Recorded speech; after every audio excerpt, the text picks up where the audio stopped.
Welcome to Affluential Sports, where passion meets precision. I'm your host, Ed, diving deep into the plays, players, and powerful stories shaping the game today. Hit that subscribe button, and let's get into it. So the Ravens, it's just their last chance. I think really since Lamar's won his first MVP, it's been a lot of pressure on the Ravens to repeat what they did that year, to improve each year, to finally get to a Super Bowl, even if it's not winning it, but a lot of pressure for them to just get to the Super Bowl and preferably win it. And I think with the roster they have now, they do have a chance to do it, but it's just the last chance. Who really knows the answer to that?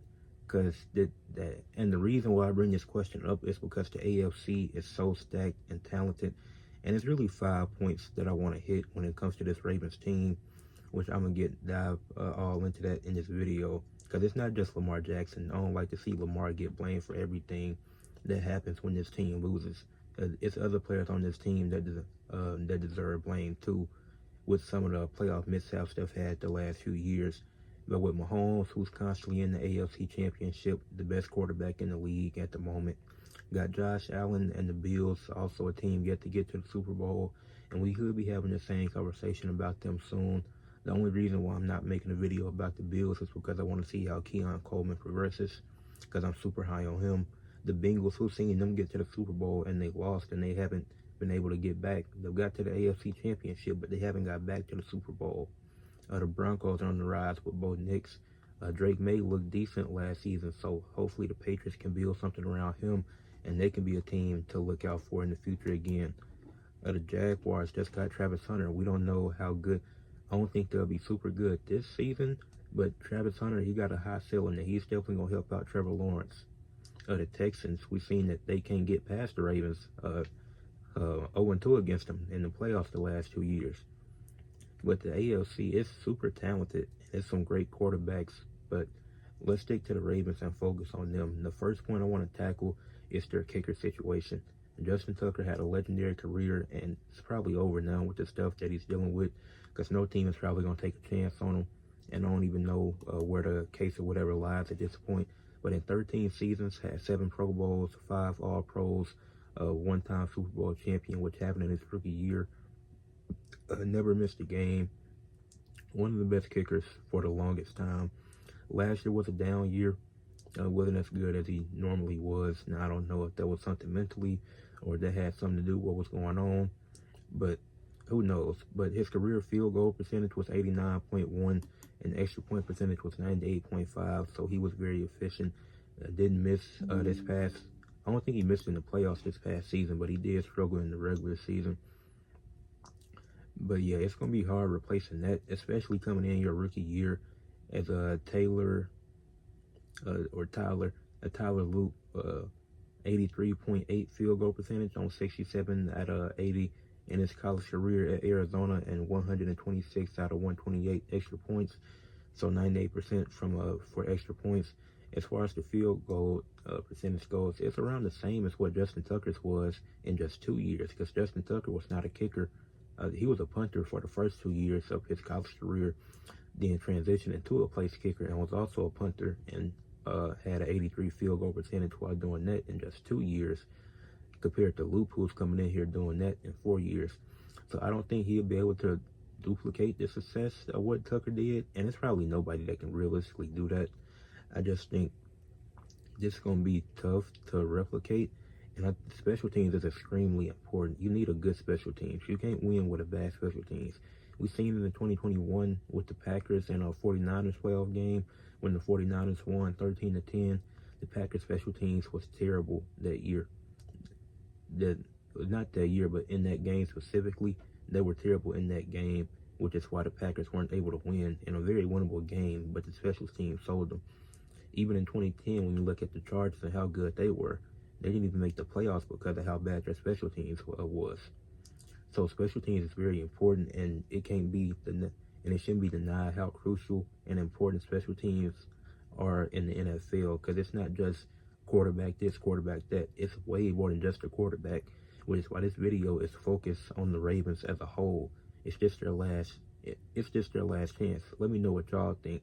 I think, and I'm gonna answer that at the end of the video. Now, point 2, Jaire Alexander. this is a great move. You get him for 1 year, $6 million. $2 million of that comes in incentives, so that's not even guaranteed. Had 2 interceptions, only didn't give up that many yards. Had 7 pass deflections in just 7 games last year. And then in his career, 3 forced fumbles, 2 fumble recoveries, 1.5 sacks, 12 interceptions, 70 pass deflections, 11.5 safeties, a touchdown. He did that in 7 seasons with the Packers. So even he hasn't been healthy, which has been a problem, but when he's there, when he's available, he's been fantastic, and he is amazing at what he does. He just injuries have just messed him up, and if he can stay healthy or at least be ready by playoff time, he's a game changer for this team. Like, he's going to help them, and he won't have to.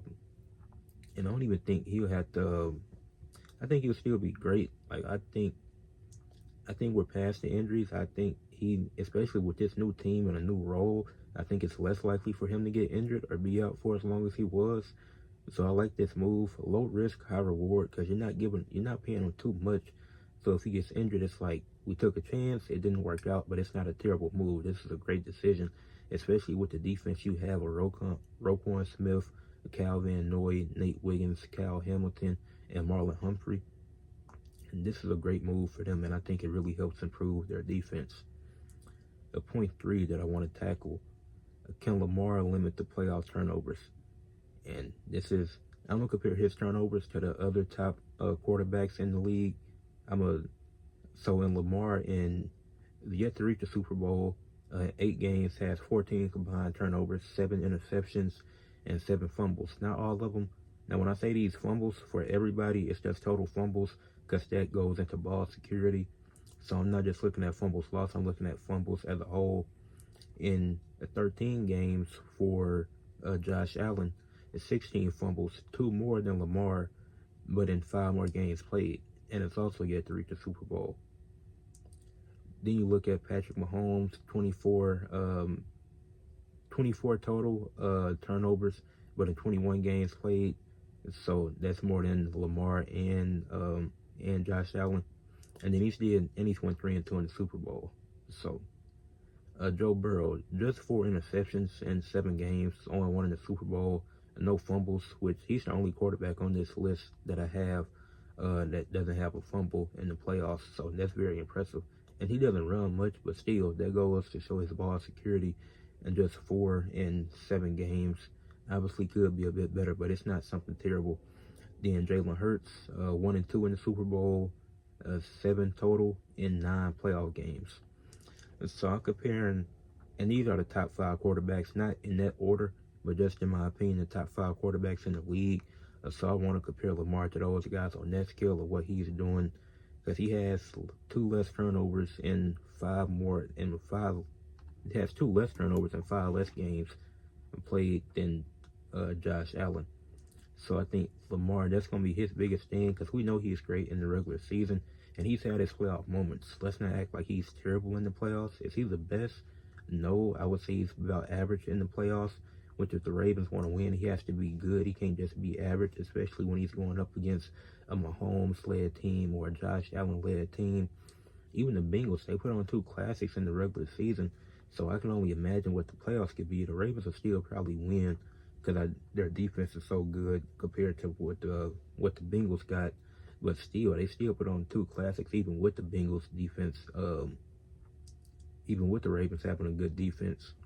But yeah, I just want to compare those 5 quarterbacks and their turnovers, and see the guys with.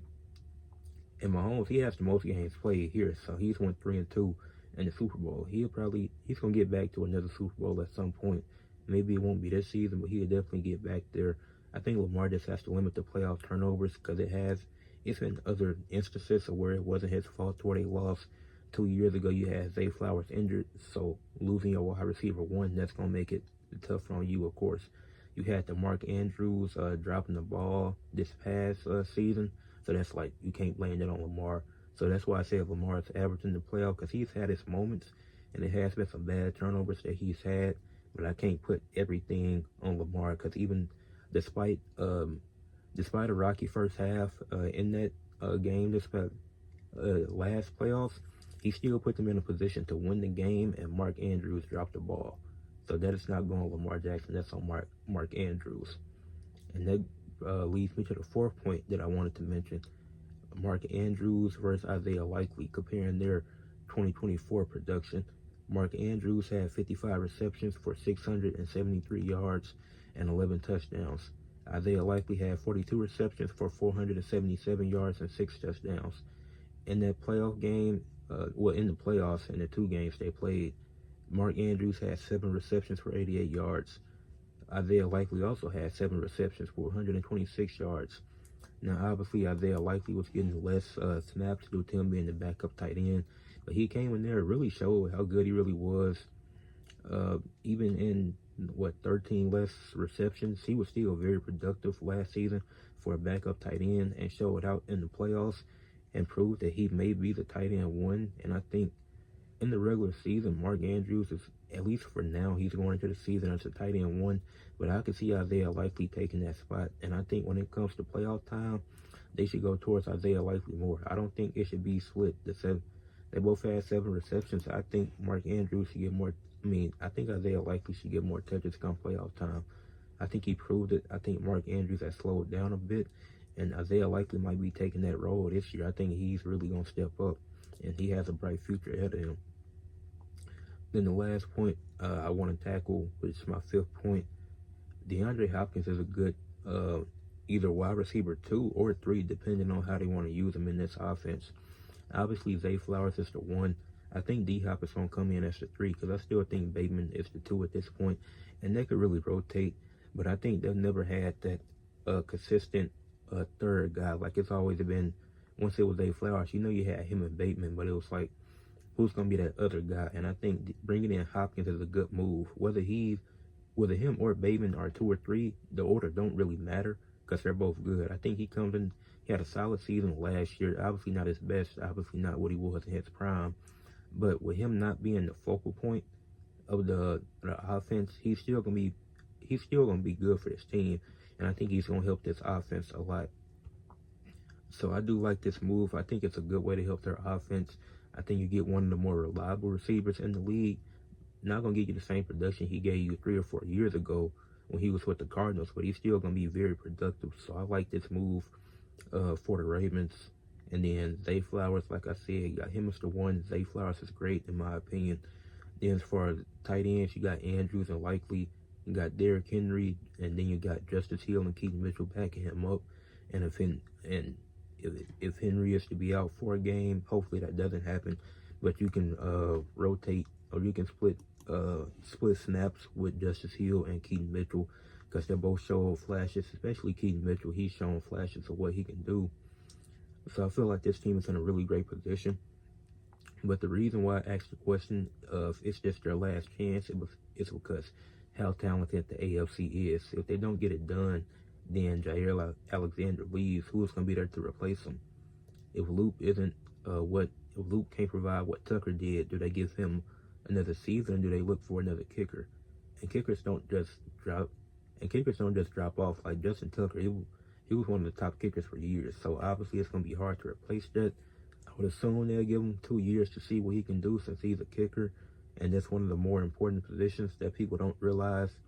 Lamar, will he be able to limit the playoff turnovers? That's the only thing about Lamar. Like, Lamar is he's the 2nd best quarterback in the league, in my opinion. But I think if he limits the turnovers in the playoffs, he can take that QB1 spot from Patrick Mahomes, in my opinion. So I think this is the Ravens' year to get it done. I do think they had the best roster in the NFL this year. For anybody wondering, my favorite team is the Eagles, but our defense got worse. Hopefully it's not as bad as what it was in 2023, but I think the Ravens had the best roster, and they got the 2nd best quarterback in the league, got a really good defense, and improved defense, and a good defense that improved, got an offense that was good last year, improved that as well. So I like this Ravens team, but in the AFC, I think it might be their last chance. Let me know what y'all think in the comment section. Leave a like on the video, subscribe to the channel, and comment what y'all thought. Peace.